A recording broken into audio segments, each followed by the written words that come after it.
आपण पाहत आहात लोकप्रवाह न्यूज 24 तास प्रत्येक घडामोडीवर लोकप्रवाहाची नजर।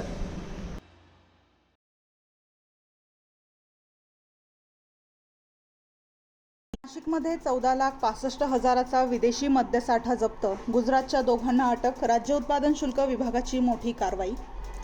नाशिकमध्ये राज्य उत्पादन शुल्क विभागाने मोठी कारवाई करत दादरा नगर हवेली आणि दीव दमण येथून महाराष्ट्रात अवैधरित्या आणला जाणारा विदेशी मद्यसाठा जप्त केला आहे।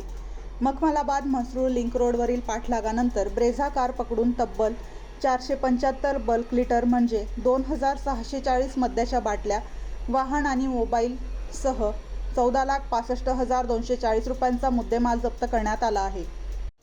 राज्य उत्पादन शुल्क विभागाला मिळालेल्या गुप्त माहितीच्या आधारे मखमलाबाद परिसरात सापळा रचण्यात आला होता। राऊ हॉटेल सिग्नल जवळ संशयास्पद ब्रेझा कार आढळून आली। पथक जवळ जाताच संशयिताने हातातील पिशव्या टाकून कारसह पळ काढला। त्यानंतर उत्पादन शुल्क विभागाने बोरगाव सीमा तपासणी नाक्याच्या पथकाच्या मदतीने वाहनाचा पाठलाग करून ते अडवले। वाहनाची तपासणी केली असता महाराष्ट्रात विक्रीस बंद असलेला दादरा नगर हवेली आणि दमण दीवसाठीचा विदेशी मद्यसाठा आढळून आला। या प्रकरणी दीपेश कुमार शंकरभाई राठोड, फिलिपभाई अग्रियाभाई गमित या गुजरातमधील दोघांना अटक करण्यात आलेली आहे। आरोपींविरुद्ध महाराष्ट्र दारूबंदी अधिनियमातील विविध कलमान्वये गुन्हा दाखल करण्यात आला असून न्यायालयाने त्यांना 2 दिवसांची पोलीस कोठडी सुनावली आहे।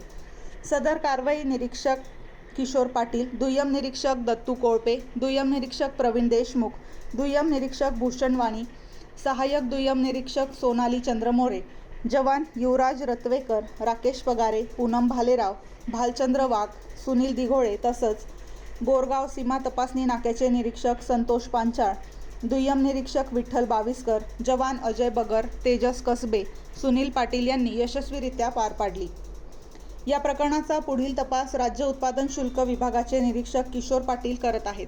जनतेने अवैध मद्यनिर्मिती, विक्री आणि वाहतुकीची माहिती टोल फ्री क्रमांक 1800-233-9999 किंवा व्हॉट्सॲप क्रमांक 8422001133 वर देण्याचे आवाहन विभागाने केले आहे।